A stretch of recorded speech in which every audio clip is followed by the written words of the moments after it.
First of all, I think your analysis was very straight line. History doesn't run in a straight line. Kid, you cannot tell your neighbor he is stealing ducks when you are stealing frogs. As High Commissioner, I was wrong. As Charandas Prasad, I reacted naturally how any person would have. I did not come here for that kind of abuse. I did not come here for that kind of abuse. If you're going to go along that road, I'll walk off. But it's all okay once they're talking. If they were talking, I could not have been here today. You got ADHD. I got that.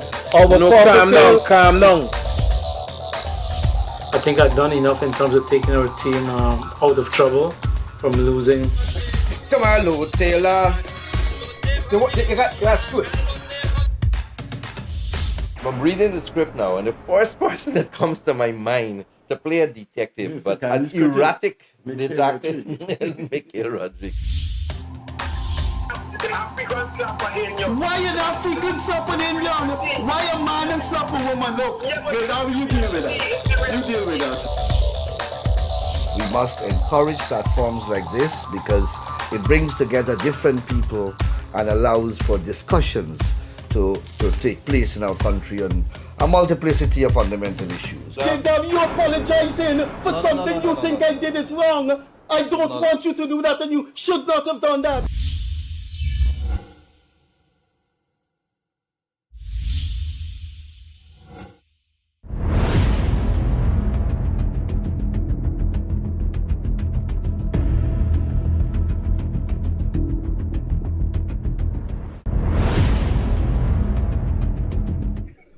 You're watching the Gildarie Freddie Kissoon Show. Wherever you are, which part of the world, good evening, good afternoon, good night, good morning. This is the Gildarie Freddie Kissoon Show. We have a guest that has been so impactful on the Guyanese society and Guyanese history. So we will get straight into it. Leonard Gildarie is sitting next to me, my co-host, for the past 15 months. So we'll get straight into it, but just one tiny little announcement. I was given 12 cricket tickets beginning from today, and I don't need them. I gave the 3 away today, and I have 9 more. I don't need them with vehicle pass. My cell number is 614-5927. Let me repeat that, 614-5927. Please call me and collect those tickets. I prefer to give the 3 days that are remaining to different people. But let's get into the program now, because we have one of Guyana's most courageous citizens sandwiched between me and Gildarie. There comes a time in the history of nations, the history of the world, when a person says to themselves, I, believe in my conscience, and my conscience will guide me irrespective of wherever I am and whatever the circumstances I'm in. And I remember the incident in the Second World War when the Nazi soldier put a gun to a priest's hand and tell the priest to shoot that Jew or I will shoot you. And the priest said no, and the priest was shot. That is unprecedented courage.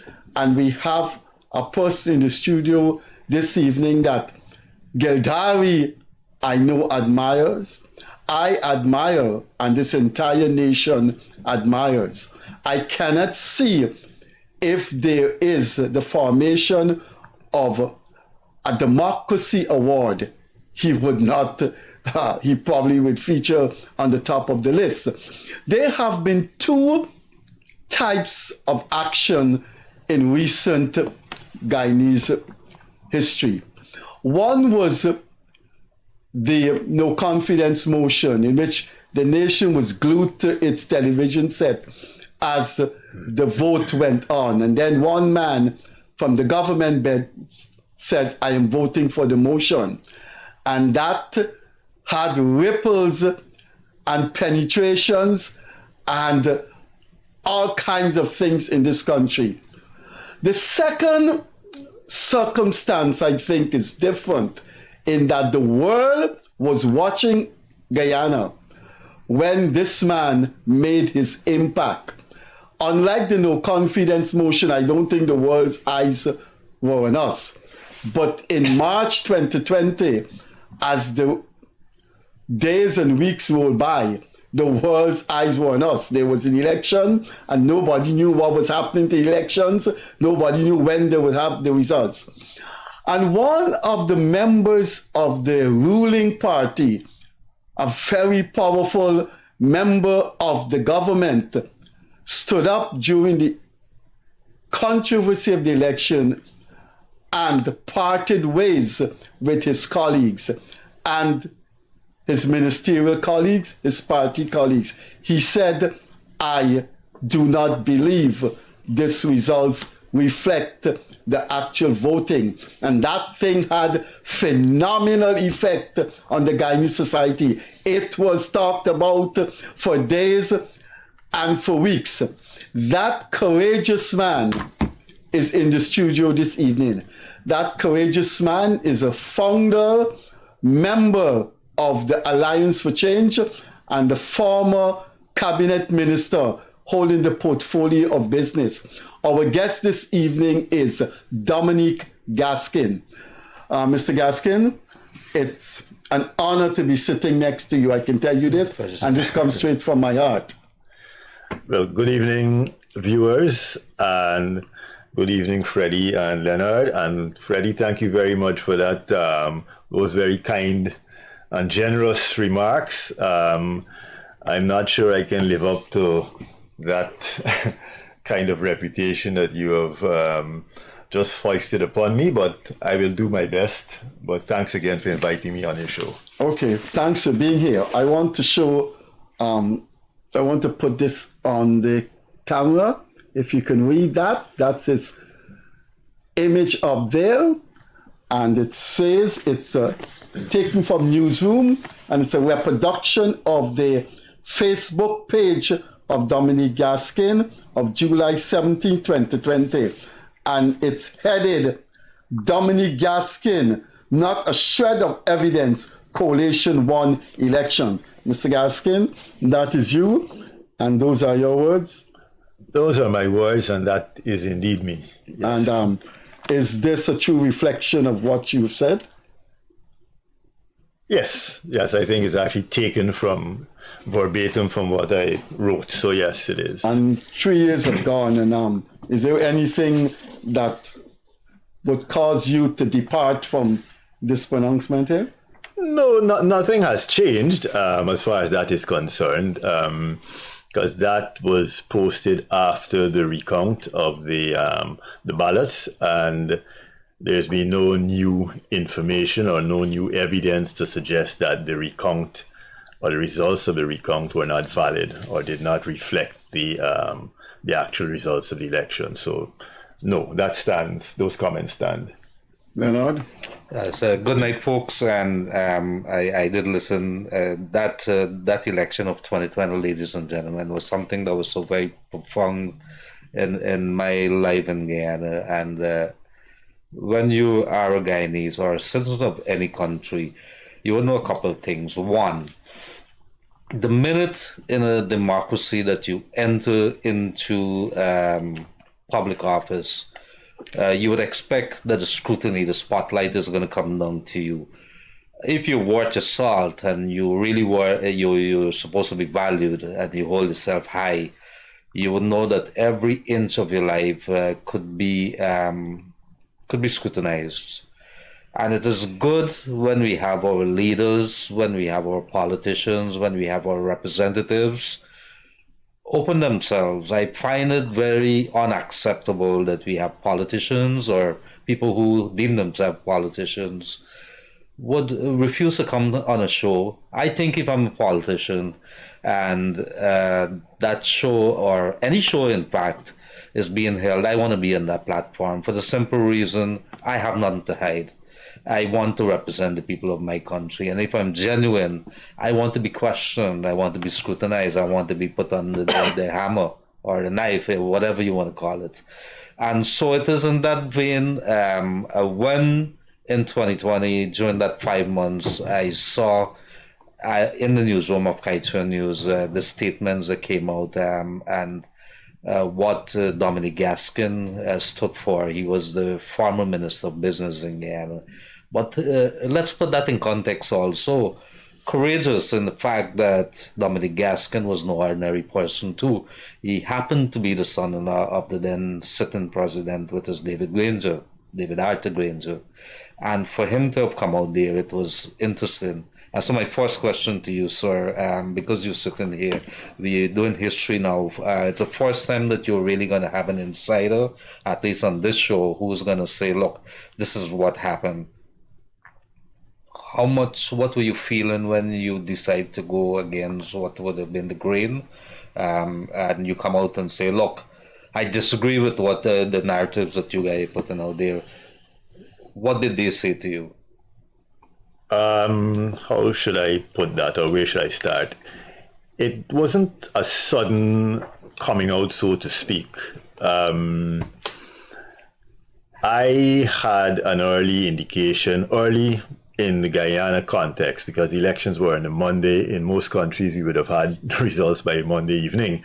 But by Tuesday evening, we had some results, and it still could have gone anyway. By Wednesday, for sure, I think we realized that while there was still some hope that things weren't, this was going to be either a very close election or we would lose the election. I'm speaking as a member of the coalition at the time.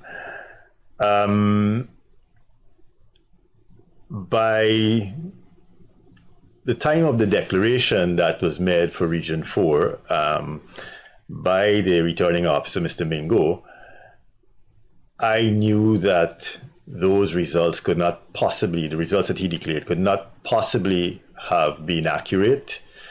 I think he had started off with Georgetown and the Georgetown area, and I knew what the results on the East Bank and the East Coast were. So the lead that we had in Georgetown, given the East Bank and East Coast results, could not have given us a victory when we take into account the overall results from all the other regions. So when he made his declaration, and when I saw the results overall for Region 4, I knew it could not be correct. And that would have been, I think, the Thursday, the 5th of March 2020. So it was based on that I, that was when I realized that something is wrong. We had discussions within our party. I raised some concerns, some serious concerns, because this is not a normal matter that one debates and argues about. This is a matter of skullduggery, not necessarily on our part, but certainly someone within GCOM is clearly trying to rig the results of the elections in favor of the coalition, of which I was a member at the time. Notwithstanding that, I don't want to be a part or to be associated with rigging of elections, whether as a beneficiary or in any way. And so that was the beginning of a prolonged discussion. And about a week later, that was when I made my first public Facebook post. And this was after notifying my colleagues, at least in the AFC, the previous weekend, that, this is where we part company. If you guys want to go along with this, or if you guys don't believe that I know what I'm talking about, that's fine. But this is where we part company. I'm not going to be associated with anything, with any elections rigging. I want to say something about, I think that doesn't get enough attention. And that is, there are a lot of people, or were a lot of people at the time in our party, outside of the party, supporters of the coalition, who genuinely believed that we had won the elections. They were told we won. They were told we have the statements of poll. They were told, well, there was a declaration that showed that we won. They had no reason to believe that it was not accurate. And I think that sometimes gets lost. So I think it's an important perspective to note that, they were, how should I put it? You have people who support a party or a government. That government has lost the election, but the results that have been declared do not indicate that the party is lost. And there's another party, and there are a lot of people around saying, you lost, the other party won. And that, I think, started a very intense period of intense anxiety and hostility across the board. And I want to be very clear. For people who are coalition supporters and who thought genuinely that we had won the elections and who voiced those opinions, some of them cost me, and that's fine. But I have no issue with them. And there were senior members of our party, even of the coalition, who felt that way and who had no reason to see it any other way. And I think we have to understand that those people, at least the first 2 weeks or so, were simply doing and saying what they thought was the truth. I want to stop you there because there's a couple of things I want to clarify. And ladies and gentlemen, this is very explosive. From the people saying you're a very decent man, by the way, who are watching us. You were basing your stance on what? You had copies of the statements of polls? Yes. Well, I don't have copies of statements of polls. So how did you know that you did not win? On elections night, when the statements of polls started coming in, I was working on the East Bank area. But we had a team we were calling in the results, and we were using that to populate a spreadsheet of the results. So you had a fair idea based on that. Right. So we had, a large percentage of the East Bank and East Coast already in. I think the PPP published its statements of polls along with a spreadsheet of individual polling stations on either the Tuesday or the Wednesday, I can't remember which. I cross-referenced what we had with theirs. And for all the polling stations, the results that I had, they were very close or the same to what they had. So it can't be a coincidence that we have results that match what the PPP has.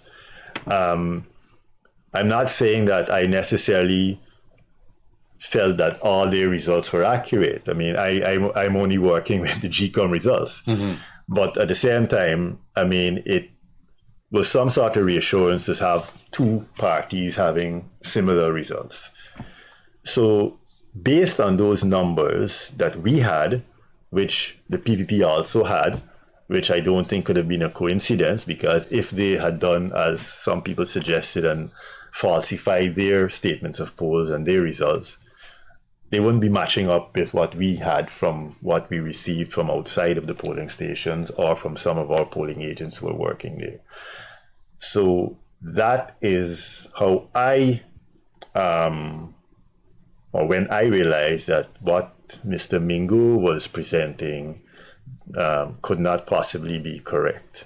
Okay, and just one before Freddie, you come in here, because I when you were standing in that room and you were saying to your colleagues and other partners within the coalition, I believe based on the evidence, and I'm just thinking of what you would be saying there, I believe based on the evidence that the what is being reported, what is being said by GCOM is not the correct thing.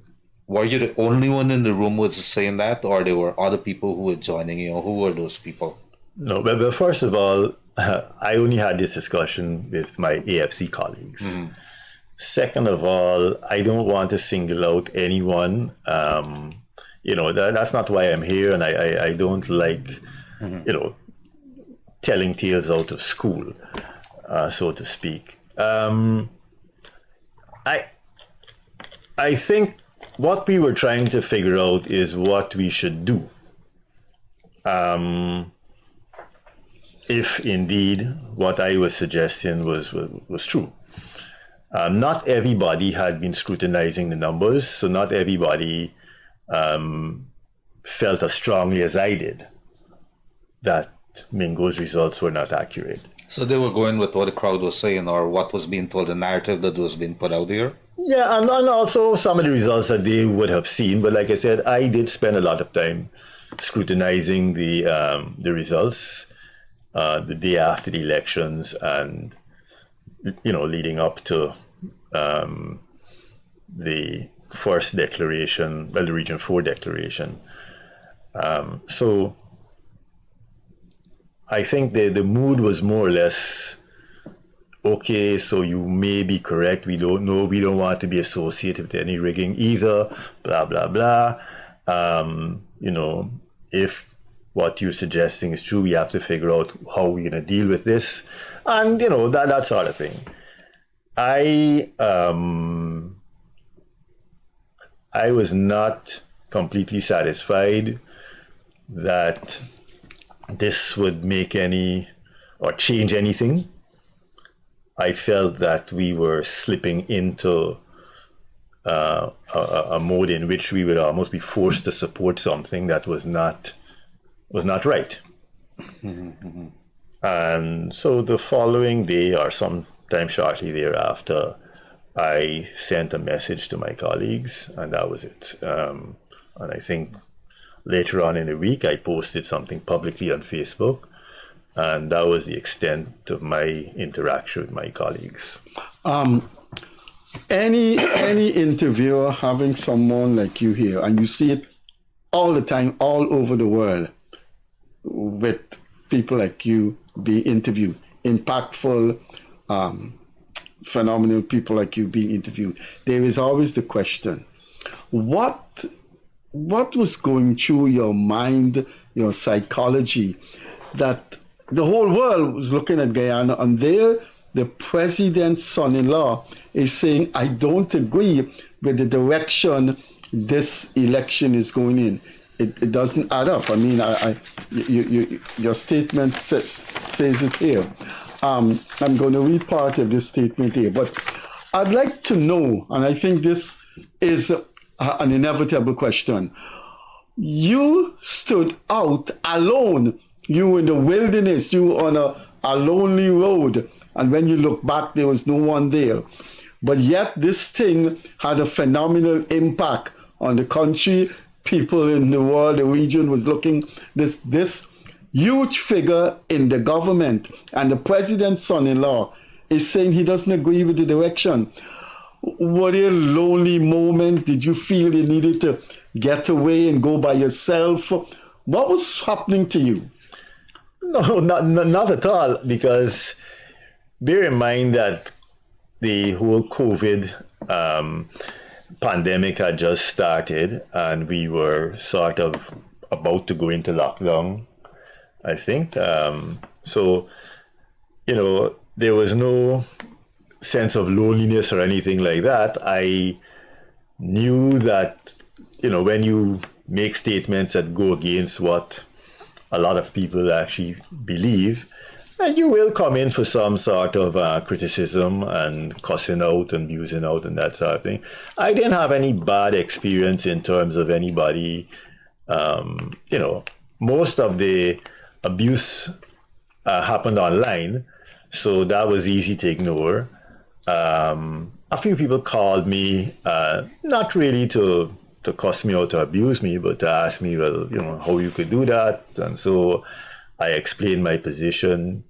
I didn't really have a problem with anyone or anything. It didn't bother me. I mean, what bothered me was the unending charade that played out, you know. I mean, it took 5 months to resolve a simple election. And I found a lot of the posture that the coalition took, or some of the PR or propaganda coming out of the coalition, I thought was pretty terrible. And I'm speaking about, you know, like during the recount, the breaking news, you know, of irregularities and, you know, just clearly designed to discredit the elections. Having initially indicated that we won the election, then we go to a recount, and clearly someone somewhere realized that we didn't win the election, so the recount would show that we didn't win. And you can see the pivoting now to, instead of we won, to the elections had been rigged by the PPP, etc., and there were all these irregularities and dead people voting and all of that. And I'm not saying there were no irregularities. In every election, in any part of the world, you have irregularities. And I can't say to what extent our irregularities were any greater than any irregularities that take place in any other country, but I don't think they were sufficient to actually change the results of the elections, put it that way. So, where were we? I been rambling on, and I back to the initial question. What it was an ordeal. I mean, the whole country was watching you. The region. No, the country was watching the elections. I was watching the elections. But you had an impact on what we were watching. I don't agree. I didn't say anything that dozens of other people weren't saying, that all the international observers, you know, weren't saying. But they weren't part of the government, and they weren't the president's son-in-law, and they weren't one of the leaders of half of the government. I didn't see it that way. You see something. Is this right or is it wrong? It's clearly wrong. Is it wrong? Is it small enough to ignore? No. There are a lot of things you can ignore in life. Not everything is perfect. Not everything that happens in organizations that you're part of you agree with, but you go along with it because it's not an impactful wrong, or maybe it could just be something you don't agree with, but you don't feel that strongly about it. But when it comes to elections and elections rigging and the experience that we've had with that in the past, it's something that I feel, and a lot of Guyanese feel very strongly about, that we don't want to be governed by any party that has not legitimately been elected to govern. I don't. I think you don't. I'm sure you don't. Most Guyanese don't. So that was my concern. That was foremost on my mind, and nothing more than that. I'm picking up where we left off when we were arranging this interview, and I should tell viewers, you said to me, just go ahead and ask your questions.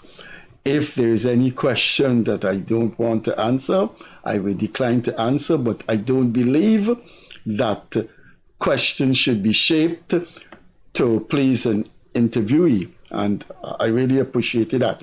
So I'm going to ask you a question now, and given the context in arranging the interview, you feel that's to decline, then fine.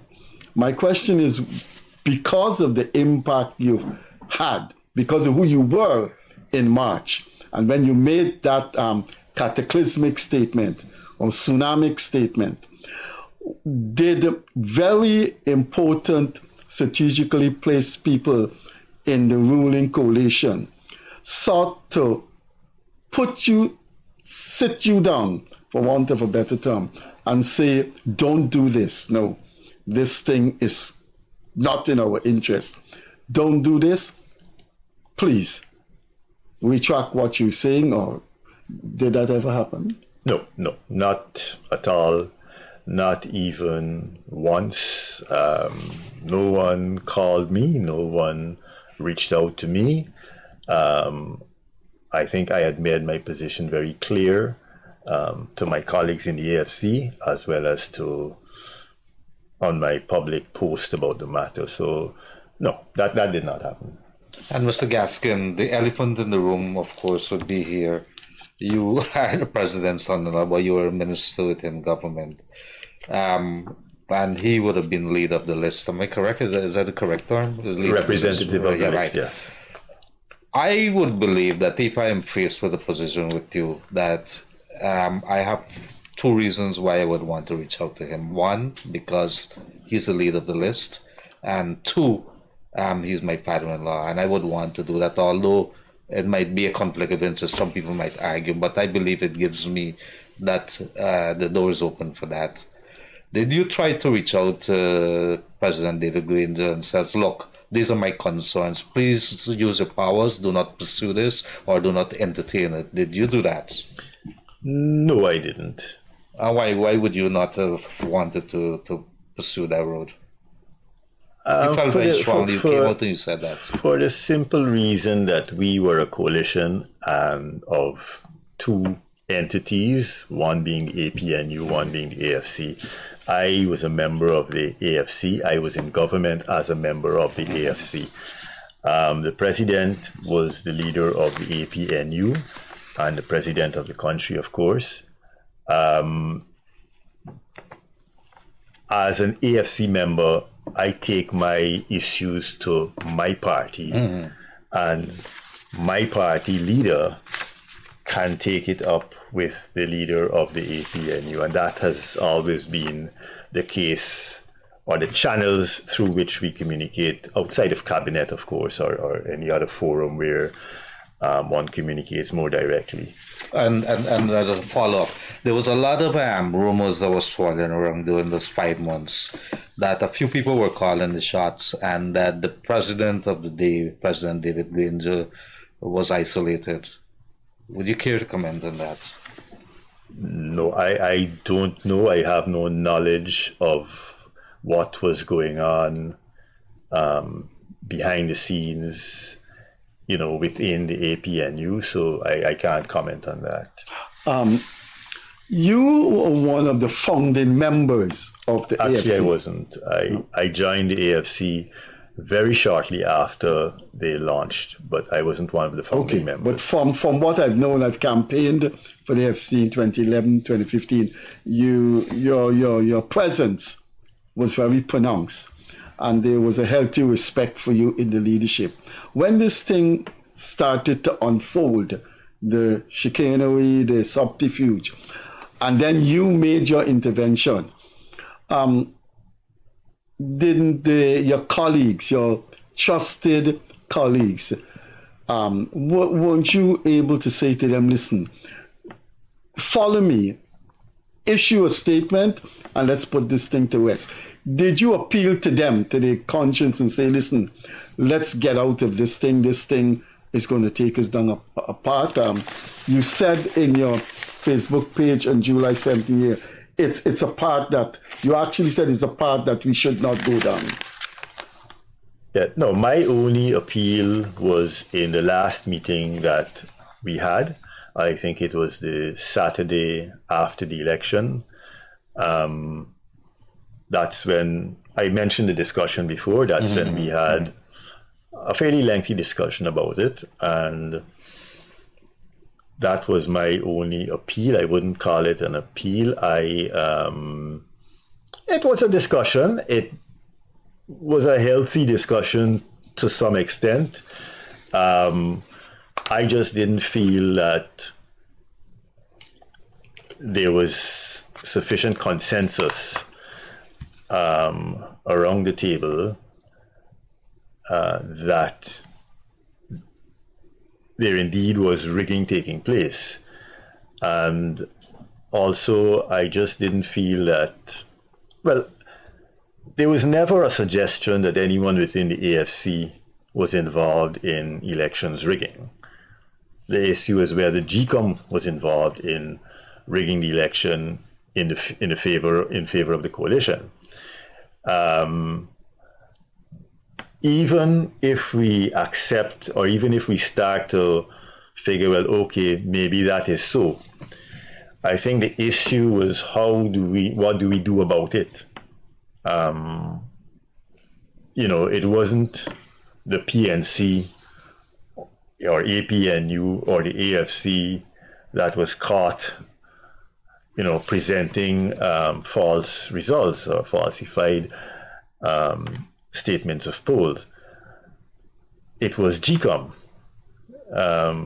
But who in GCOM, who is controlling that part of the operations? Was Mr. Mingo a Lone Ranger? Who was he liaising with? Nobody knew, and I don't think anybody had any real experience with that sort of situation before. I perhaps am a little more naive than some of my colleagues, and my position was a lot more simple. I don't believe his results are accurate. I cannot accept his declared results. I won't accept his declared results. If you guys want to accept it, that's fine by me, or if you don't want to do anything, it's fine by me. I can't convince you, but I am not accepting it, and I don't want to be associated with any rigging. That was my final discussion with them. And then I sent a message by WhatsApp to our group that, if you choose to go along with it, that's fine, but this is where we part company. And I respect my colleagues. It's not an easy decision to make, especially if you are relying on other persons for your information about what the results actually were. I, like I said, spent a lot of time going through the numbers, so I can speak with confidence and take action based on, not on anything that someone is telling me, but on what I am almost certain about. Those who are not scrutinizing the numbers, they're torn. Who do they believe? Would Mr. Mingo seriously do this, or is this some trick? I mentioned it earlier, a lot of people did not take the time to scrutinize the numbers, and so they were not as vehemently opposed to what was taking place as I was. I would like, in the weeks coming, if we can have you back here, because I know we're not going to get in a multiplicity of dimensions about 2015, 2020, and also the AFC. Raphael Trotman published a book in March, and in the beginning pages, he said, and that was a whole 1 hour discussion around this table with 3 former high-level AFC officials. In that book, he said, when the election results was declared in 2015, my party did not assign me a ministerial portfolio. Now, that is his book right now. But when he won the leadership at the 2016 conference or Congress in Vredenhoop, his first press conference, he said, and I have it on tape, and Gildarie did a journalistic investigation in it. Raphael Trotman, as leader of the AFC, said that President Granger has been very generous in his presidency. 3 of the ministers currently in the government were not awarded ministries. He named himself, he named you, and the Agri Minister, Mr. Holder. And he said, those portfolios that the 3 of you now hold was assigned by Mr. Granger and not coming from the Commonsburg Court. So my question is twofold. Why someone of that status, an immense presence in the AFC, why was he not given a ministerial portfolio? And is Raphael Trotman accurate when he said 3 of you were assigned your portfolio by Granger and not from the AFC? Okay, I didn't read Raphael's book. I plan to. I just haven't gotten around to it. If you're referring to the press conference that I think you are, I don't think it was shortly after he was elected. He was elected in December, the press conference in February 2017. No, because, well, it could be. Maybe we're talking about 2 different press conferences, because I recall sitting next to Raphael at a press conference when he made a comment that sounds similar to what you were saying. And that would have been, I think, in 2019. No, this is 2017, February. I have it on tape. But he did say something, that sounds like what you're telling us now. And I remember at the time thinking it sounds a bit odd. I wasn't sure, I can't recall the context, but I wasn't sure that it accurately reflected my own perception of what took place. So let me give you my version, because I know you've written extensively about that particular press conference or those comments by Raphael. I think there's a simple truth that you might be overlooking in your own analysis of what he said. AFC signed an accord with the APNU. In it, well, the terms and conditions. The APNU would appoint the president, the AFC would name the prime ministerial candidate. The 12 parliamentary seats would go to the AFC. 40% of cabinet positions would go to the AFC, and a few other, I can't remember all the terms and conditions of the accord. Of the cabinet positions, 40%, there was a guarantee of 4 ministries that would go to the AFC. That was guaranteed. And those were tourism, agriculture, Ministry of Works, and Home Affairs.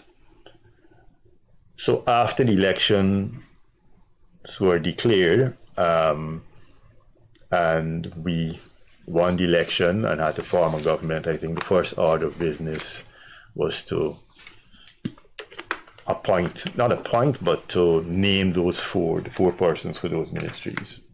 And if I recall, the 4 names were Patterson David for Works, public infrastructure as it later became, Kathy for Youth for Tourism, Kemraj Ramjatan for Home Affairs, which then became Public Security, and the PM, Moses Nagamutu, for Agriculture. I think maybe tentatively. There was never any doubt that Raphael would hold a cabinet position, not within the AFC. There was never any attempt by anyone to not name Raphael as, for a ministerial position. But what happened, the cabinet structure had not been agreed on, and it was not part of the Koningsberg Accord. And to the best of my recollection, there was never a discussion about the structure of the cabinet, because the moment the accord was signed, we went straight into a campaign. And after we won the elections, I think that is when, if I'm not mistaken, I think the president shared a structure, a cabinet structure, and there were discussions between the AFC and APNU that centered on that structure. I wasn't part of those discussions, but Freddie, you would know that the allocation of cabinet positions or parliamentary seats after an election is always a very contentious and highly charged affair. everybody feels that they must become a minister or they must be, get a certain position, so there's a lot of jostling and so, but I wasn't part of the discussions between APNU and AFC. But 40% of cabinet positions means 40% of cabinet positions. We had 4 ministries, so clearly, as long as there were more than, let's say, 12 cabinet positions, there would be more AFC ministers. I think Raphael knew that. I think we all knew that. We didn't know beforehand what the final size of the cabinet would be, but I think it was a fair assumption that it would probably be at least 14 ministries. So there was always not the possibility, but the certainty that there would be at least another cabinet position for the AFC. And clearly that Raphael would be the person, because he was not just the next in line, but he would have been, between him and Kemraj and the PM, those were the 3 persons who, the senior members of the party who were almost guaranteed seats, where we know we had 4 guaranteed anyway. So there was never the possibility of Raphael not becoming a cabinet minister. My own situation certainly doesn't gel with what you're telling me. My appointments were all made by the president. I was asked by the prime minister whether I would accept a cabinet position. And I told him I'd have to consult with my wife, because at the time I was not thinking about it. I had no interest in it during the elections. And as a matter of fact, Freddie, I don't know if you recall, but my last conversation with you outside the AFC headquarters, either just after, I think it was just after the elections, we were standing by the container, and I remember it because it's not very often that we speak. And you might remember it after I did, because I know sometimes you when people die, you remember conversations. So let's get it out before I die. And I remember specifically telling you that I was not interested in parliamentary seat or cabinet position. That's not, what I was in this for. And I think a week later, I was asked by the PM, discussed it with my wife, I accepted. Point is that the president was not involved. I had no bilateral discussion with the president about my cabinet position. So that certainly was not the case in my case. So I can't buy the story that the AFC did not name these ministers and only named 4, the president named the other 3. That certainly is not reflected in my case. As far as Raphael is concerned, like I said, there was never a question within the party that he would not be a cabinet member. So I'd like to put that to rest. It's a very simple truth. 4 positions were guaranteed, so those were named immediately. Raphael could have accepted one of those 4 positions. I suspect he wasn't interested in those particular ministries, which is understandable. He's a man who knows what he wants, I believe.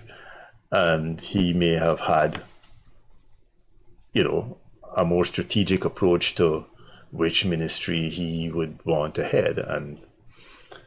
But how things ended up was how, you know how it ended up, but I think the AFC would have named the ministers or persons to those ministries. Mr. Gaskin, I got a couple of 5 questions. This is just in the interest of time, and I really, I must say that I really appreciate that you're here and answering.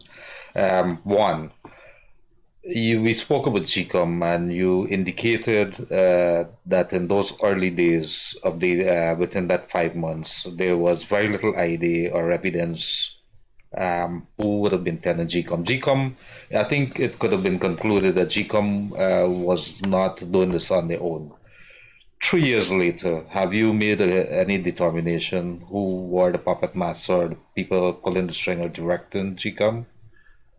No. I Were you told? I believe that there was somebody within the coalition liaising with persons within GCOM. Do you agree? I would be naive to assume otherwise. Uh-huh. I don't know when it started. I don't know if this was pre-planned or if it only dawned on someone that, look, or if someone in GCOM may have initiated it and said, look, picked up the phone and called someone in the coalition and said, things ain't looking good. It looked like y'all ain't got enough votes. And that person may have said, well, see what you could do to fix it. I don't know. You know how we Guyanese operate and how a lot of things work. There's not going to be a paper trail. There's not going to be a lot of evidence. But we have to speculate. I don't want to speculate in terms of who could be doing what, but I'm not naive enough to believe that no one within the coalition was liaising with Mr. Lowenfield or Mr. Mingo or some other person who was part of what was clearly a conspiracy to rig the elections. Do you agree that, and with what a lot of people have been thinking, that somebody should, or some people should be charged, and well, they have been charged, but you agree that with those people being charged, and that the fact that there should be jail time for trying to foist this on the Guyanese people? Of course, of course. It's a serious offense. Rigging an election is a serious offense. It's not a joke. It's not a prank. It's probably one of the most serious offenses that you can commit. So certainly, I don't know why it is taking so long to, start those trials, but it certainly should be done. Yeah. Well, you had a wonderful opportunity to come before the COI. Were you, the first question, were you invited? And if you were, why did you not turn up? I wasn't invited. Don't think I had any specific But you believe you had to be information. invited to go to a place where the COI trying to bring something? I mean, you would have had some ideas. You made some statements publicly as a minister or as one of the candidates. You would have also been in a privileged position within a party which is part of the coalition. I don't know. I attended one COI hearing a few years before that. I'm trying to remember which one it was. But in that case, I was invited. So I assume that one has to be invited to either attend or to give some input into that process. I don't know. I'm going to ask you something very personal now, and you, of course, as Freddie said, you could decide. David Grains entered the coalition, the government in 2015. There was a lot of people applauding and really wanted him to do well, and I believe he wanted to leave a legacy. Do you think that the 2020 results would have broken him in terms of his legacy? Would have left him jaded? Would have made him very angry with some people within his party for what was attempted? That's a hard question to answer. I don't know. I have no information about that. It's not something that I have ever discussed with him.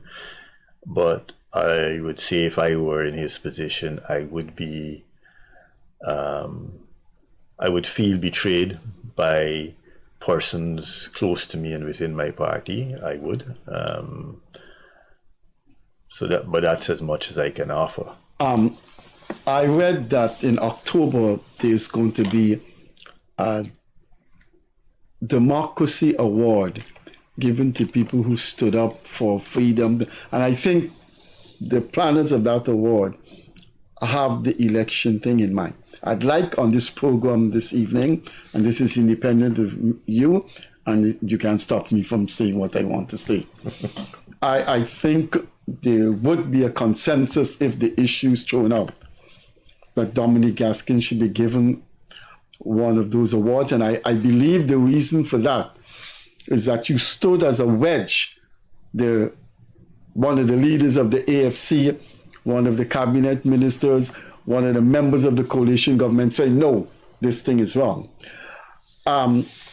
So I am saying tonight, and I think Gildarie will endorse me, when that award is finally prepared and the list is named, I am nominating you. I'm arrogating to myself to something I don't have the right. Because I think that your intervention gave, you don't want to say it and I understand, but Gildarie and I were in the thick of that thing during that elections. I think your intervention gave people hope. It made people feel that all was not lost. Look who is saying this thing, Dominic Gaskin. But leaving aside my nomination, I hope I'm sure my nomination will meet with widespread approval. Our time is going, and I think there's no way you can get an hour with you and get everything, because we haven't touched the dimension of AFC, APNU coalition.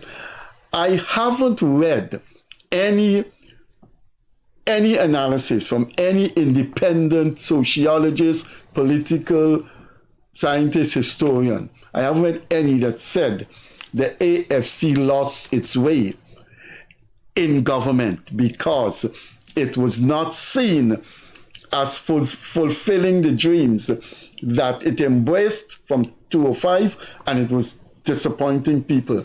And therefore the AFC fell down in the coalition by subsuming itself under the overall umbrella of APNU or the PNC.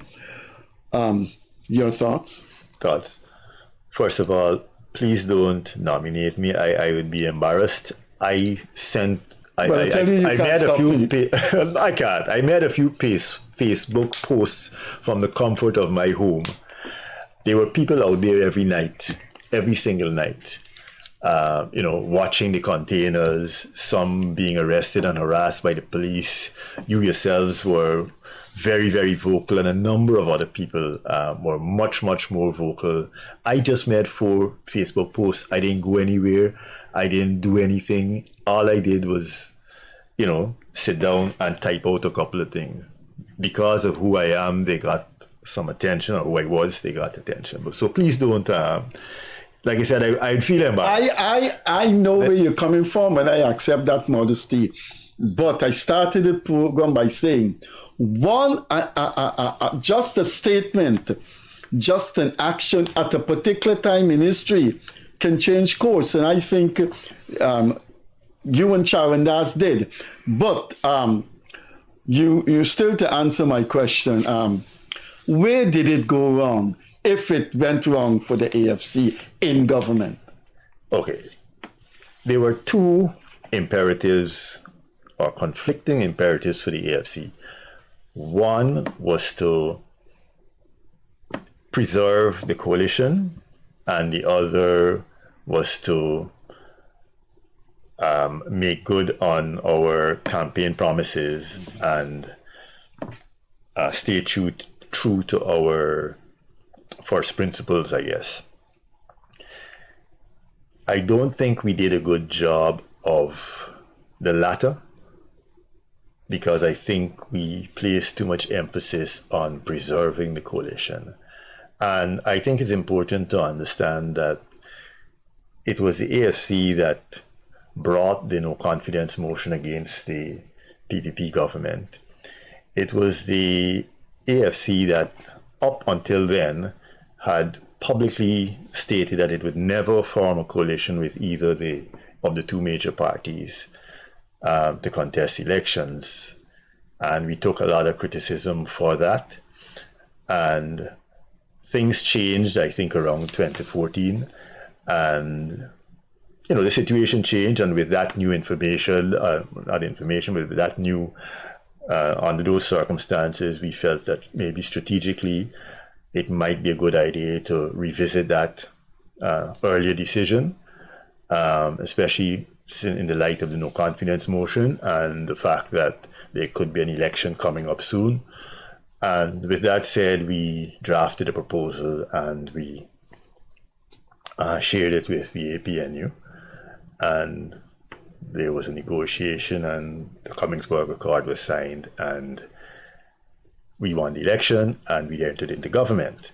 So I think we felt very protective of the coalition because this is something that we as a newish young party were proposing to the Guyanese people as a solution to a lot of the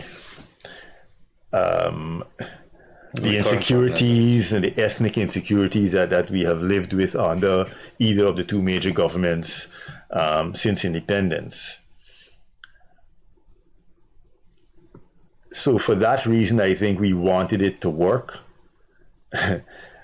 Of course, the opposite was achieved. In trying to make the coalition work, we ended up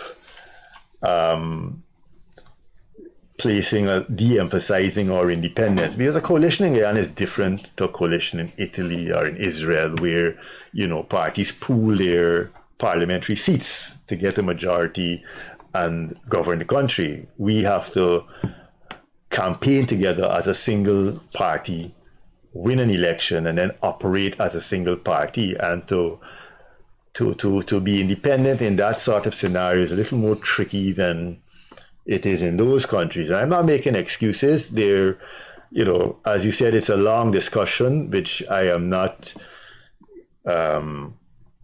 shy to get into. But I think we were not subsumed within the APNU. That was never the case. I never felt that way. But I think the APNU is a bigger party with a larger support base. They held the presidency. They held more ministries. They held the chief whip was APNU. And I'm not saying there's anything wrong with that, but there are a number of things that you in retrospect you look at and you can say, well, this thing was destined to be a challenge, and we could have done things differently. I'm not sure exactly how, but I think we should have been more strategic in our approach to our partners. We should have taken the time to really develop a strategy for dealing with APNU as a coalition partner in government, and we didn't do that. Our operator signal we overtime, but I wish we have to do this again because we have to discuss different policies of the AFCs against APNU. What were the strategic differences? But I'd like to ask you before we go, because the operator twice have told me we overtime. I think your quality of decency and courage, those qualities are needed in politics anywhere in the world. Are you finished with politics, or there is a possibility that you will bring to bear your presence in Guyanese politics again? No, as I've said, I am not interested in party politics. I am not interested in becoming a parliamentarian and certainly a minister. I am not qualified to be a parliamentarian, which I found out when the Chief Justice ruled against the dual citizen challenge made by the coalition following the no confidence motion. So no, it doesn't mean that I'm not interested in politics, but I'm not interested in being a political player. I don't want to join a political party. I don't want to become a member of parliament or anything like that. I don't mind supporting a political cause that I feel is worthwhile, but I don't want to be involved in party politics the way I was with the AFC. Dominic Gaskin, time has been vicious to us. We're over time, our operator have to go. I'd like to say I'm glad I've been speaking with you. I haven't seen you or talked to you since your historical intervention. I would like for us to do this again. Thank you very much, Freddie, for having me. Thank you very much. And let me just say quickly, put in, the real evil occurs when a few good men say nothing in the face of wrongdoings, and I'm just paraphrasing here. And that is in the context of what Dominic Gaskin, and we need more of the Dominic Gaskins in this country, people who are not afraid to stand up, and even if they're alone, to say that this is wrong, that we should take the high road and we should do the right thing. And in that context, ladies and gentlemen, let's do the right thing for this country. The Amazon Warriors, 92-0, we're looking good. Before we go, I just want to remind you, I have 3 tickets for each day of the CPL. I'm not using it. Please call me on 614-5927, and I'll happy to give the 9 tickets away, as I did with the 3 for today. While the cricket is going on, I will be with my dog in the seawall. I don't like crowds. So you going tonight to the seawall? His jokes are always stale, you know that. Thanks for being with us. We'll see you on Friday. Our guest this evening was, he wouldn't like the term, but the historic Dominic Gaskin. We'll see you on Friday. Bye-bye. Catch you later.